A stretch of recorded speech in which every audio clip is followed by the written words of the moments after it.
The biggest mistake I have made in my career, looking back, is leaving my bank job around COVID to start something of my own.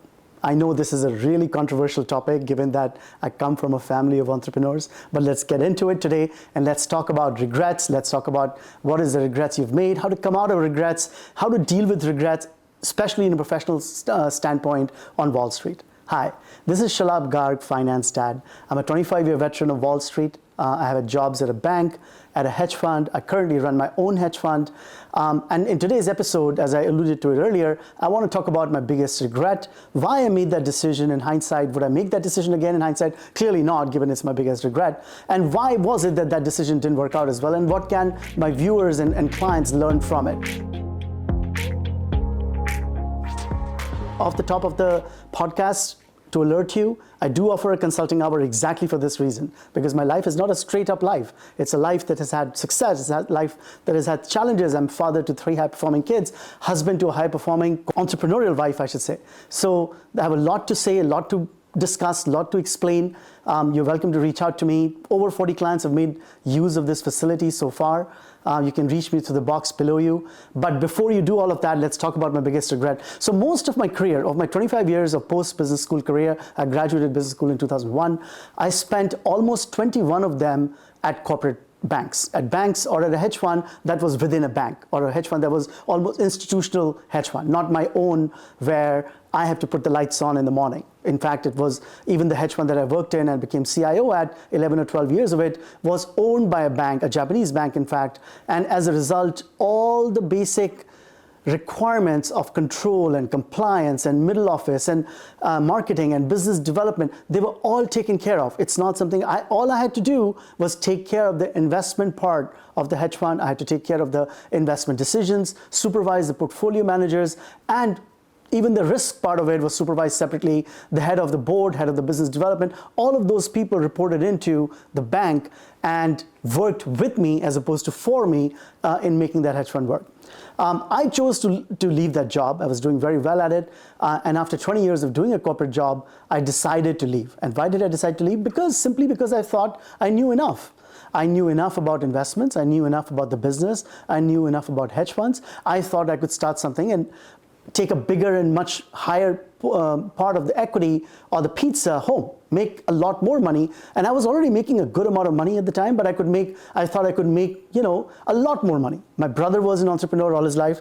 I saw his experience of having been an entrepreneur from a very young age and having succeeded at it over the last many years. That inspired me. My wife used to talk about it all the time. She had not yet become a successful comedian because this was right around the time that she was starting out. So it was a very early part of her career, but she always talked about it. She was inspired to own something because she said that when you own something, you can retire on it, and you work for someone, you can't retire on it because it's somebody else's job to pay you a paycheck, and it may or may not last forever. They were both right. My brother's career has continued to even better since thereafter, and my wife's career, you already know, has absolutely skyrocketed, and she's a very successful entrepreneur in addition to being a talent in that entrepreneur. But that's not my story. That's not how it went for me.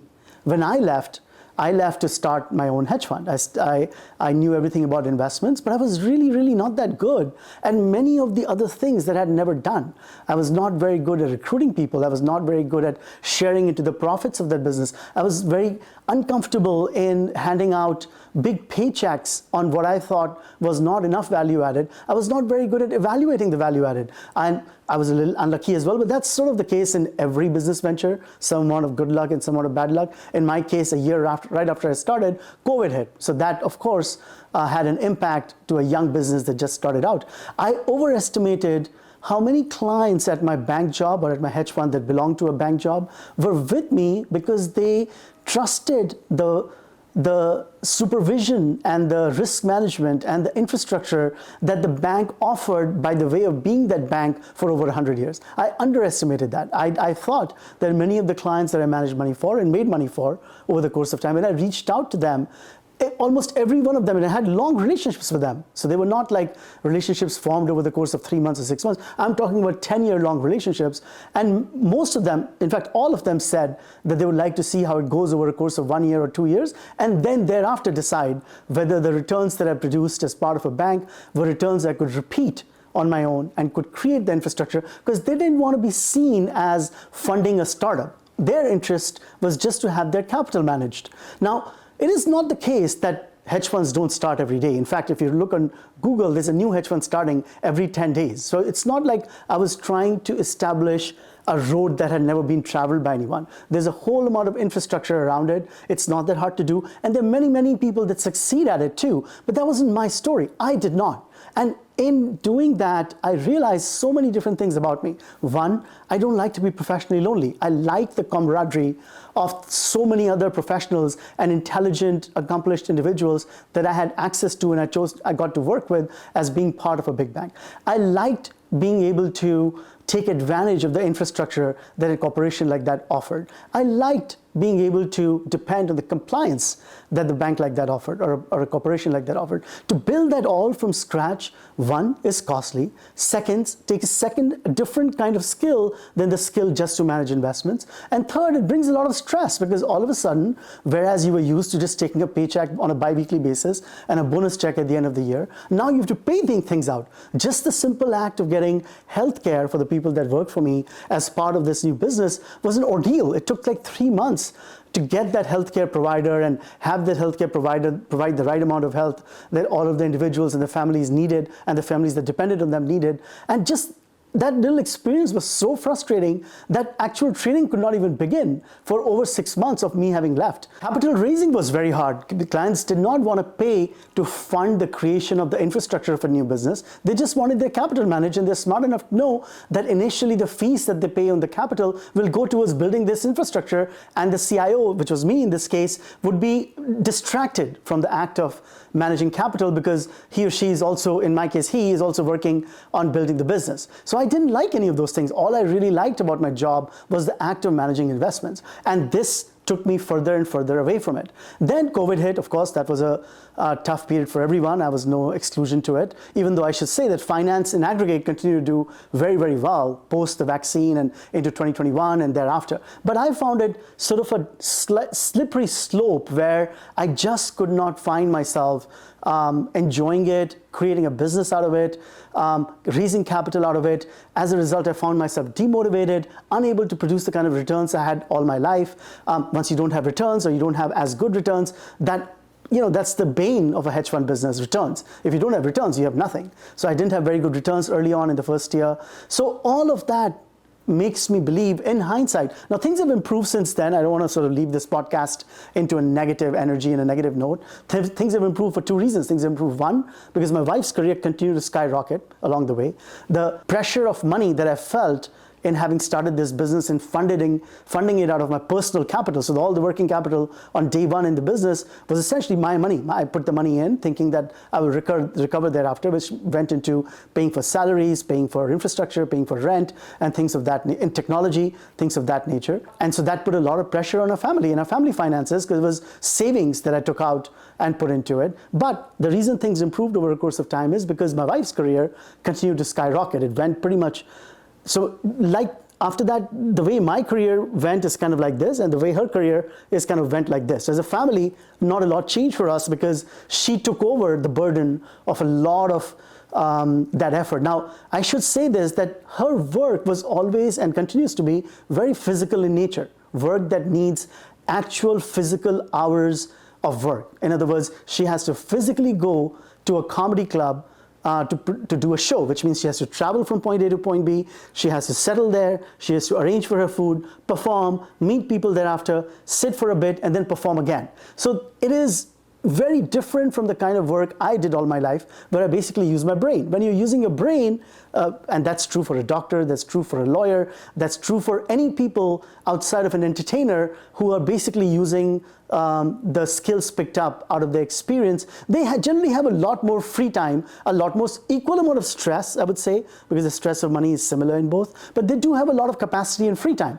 So it also put a lot of stress on our marriage because, she would see me having a lot of capacity and time at hand, and I would see her and I continue to see her killing herself physically to put up the kind of money that our family needed because of my job from the past and the expenses that we incurred in living that life. So what I want to leave you with is that it is entrepreneurship has its risks and its rewards. Entrepreneurship at a later stage in life, where when wisdom of life takes over the naivety of youth, is harder. In other words, when you're young, you're naive, but you also have a lot of guts. When you're older, you have a lot of wisdom, but your guts go down. And for entrepreneurship, the single most thing, in my opinion, is the guts. I would much rather be naive and youthful and willing to shoot before I ask questions than to be experienced and then worried about everything that can go wrong. A lot of people say that corporate life is boring. Corporate life has no longevity, because after a point when you become older, the company will look for younger people. It is an ageist country for the most part that we live in, and it's okay. I understand that point. To her, to my daughter, and to other people who would ask that question, the way I would answer it is by saying that it also brings ability to create a skill along the way. Let's say you work at Apple. You are not going to become important enough for them that if you were to leave, they will stop producing the iPhone. I get that point. But you will also get to see how a company that big tends to interact with different departments of it. You will get to see every component as you become more and more senior. And don't make any mistake about it. You will also create some real wealth through their stock program, through their high salaries, through their health insurance. So it'll provide for a high learning curve, a steep learning curve into your late 20s and 30s, and it will provide for a very high standard of living. Now, I get the downside of it, but if you are lucky enough to create enough knowledge out of it, or rise up enough into a division head or so on, then you absolutely can retire. There's several people in banks and law firms and medicine and in technology companies that just rise through the ranks, become senior enough, and by the time they're 40 or 45 years old, they actually retire. So I would say that boring as it may be, it has its rewards as well. And not all of it is boring. If you find yourself in the cutting edge of the business that you're in, it will be very, very enjoyable. I really enjoyed working in the companies that I did. I did not have a boring minute. I don't remember doing any job at a company, and have worked at 2 or 3 different companies. I stayed at the company a long time. I cannot remember a boring minute. I loved every minute of it. So, that is what my podcast is for today. As in having this journey, clearly equips me for talking about this more intelligently than most people out there, because most people do one or the other, and I have done both, and I've been part of a journey of several people in my family who have been part of an entrepreneurial journey. So I hope you reach out to me, and I'm happy to talk to you about it. Consulting is something I'm really, really enjoying, and it's becoming it's taking a life of its own in a way that I had not imagined. With that, it's Finance Dad signing off. Please like, comment, and subscribe. I'm trying to compete with my family podcast, which is a tall order, and I'll see you next time.